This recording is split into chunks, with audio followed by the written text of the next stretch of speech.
সুপ্রিয় দর্শকবৃন্দু, এই মুহূর্তে আমি লালমনিরহাট জেলার আঙ্গুরপোতা নামে যে ইউনিয়ন রয়েছে সেই ইউনিয়নের 0 কিমি এই যে আপনার প্লেয়ারের সামনে দাঁড়িয়ে আছি। আর এখান থেকে এখানের বেশ কিছু আপাদের আমি শাকসবজির বীজ দিয়েছি। আমার সাথে ডক্টর আনোয়ার রয়েছে এবং আব্দুর রৌফ রয়েছে, তারাও বীজ বিতরণ করলো। তা আমি উদ্দেশ্য কিন্তু একটাই, আবার বলতেছি, উদ্দেশ্য কিন্তু একটাই, সেটা হলো যে আমাদের বাড়ির আশেপাশে যে ফাঁকা জায়গাগুলো রয়েছে এই জায়গাগুলো আমরা ফেলে রাখবো না, এই জায়গাগুলো কাজে লাগাবো। আমাদের বাড়ির আশেপাশের ফাঁকা জায়গাগুলো থেকে আমরা যেন নিজের বাড়ির নিজের খাবারটা খেতে পারি, উদ্দেশ্যই একটাই। আপনাদের যে শাকসবজির বীজ দিলাম, আমি কারোতে টাকা চাইছি? একটু জোরে বলবেন, টাকা চাইছি? হ্যাঁ, আপনাদের ফ্রি দিলাম না? আচ্ছা, যেটা দিলাম, যেমন অনেকে মিষ্টি কদু দিছি না, আপনাকে লাল শাক দিছি না, লাল শাক মিষ্টি কদু ছাড়া আরও তো শাকসবজি আছে নাই?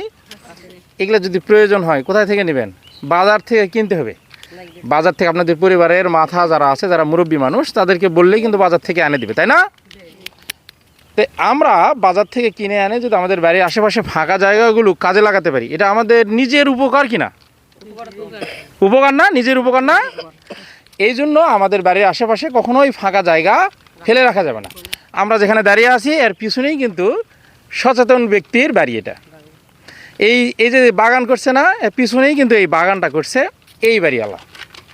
দেখেন, উনি কিন্তু সচেতন, তারপরে ওনাকে বীজ দিলাম। আপনার বাড়ি না এটা? হ্যাঁ, আপনার বাড়ি না? আপনাকে অসংখ্য ধন্যবাদ যে আপনি বাড়ির আশেপাশে যে ফাঁকা জায়গাটা, এই ফাঁকা জায়গাটা আপনি কাজে লাগাইছেন। তা আমরা সবাই মিলে একটা কথা বলতে পারি, মানুষের স্বার্থে বলতে পারি না, বেশি বেশি শাকসবজি লাগাই, বেশি বেশি শাকসবজি লাগাই।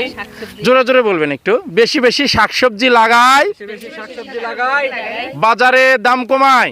বাজারে দাম কমাই। বন্ধু তুমি একটু বলো, বেশি বেশি শাকসবজি লাগাই, বেশি বেশি শাকসবজি লাগাই, বাজারে দাম কমায়। বাজারে দাম কমাই। সবাই বলবেন, একটু জোরে বলবেন, সবাইকে অনুরোধ, একটু এই কথাটা জোরে বলবেন, মানুষকে বলে দিবে না যে বেশি বেশি শাকসবজি লাগাই, বেশি বেশি শাকসবজি লাগাই, বাজারে দাম কমায়। বাজারে দাম কমাই। আপনাদেরকেও বলতেছি, বুঝলেন, বেশি বেশি শাকসবজি লাগাবেন। এই যে আপনাদেরকে বীজ দিলাম না, এই আপারা সবাই সচেতন হয়ে নেক্সট টাইমে যদি কোনো শাকসবজির বীজ লাগে অবশ্যই বাজার থেকে কিনে আনে, তারা কিন্তু চাষাবাদ করবে, এই কথাটা তারা বলছে আমাকে। এবং এই এলাকার মানুষকে আমি দেখছি অনেকেই শাকসবজি লাগাইছে, এই এলাকার মানুষ অনেক সচেতন। তো যাই হোক, এই দুর্গম একটা এলাকাতেও যদি মানুষ সচেতন হয়, আমাদের অনেক জায়গা বাড়িতে পড়ে থাকে। তো যাই হোক, আপনাদের সবাইকে ধন্যবাদ আপা।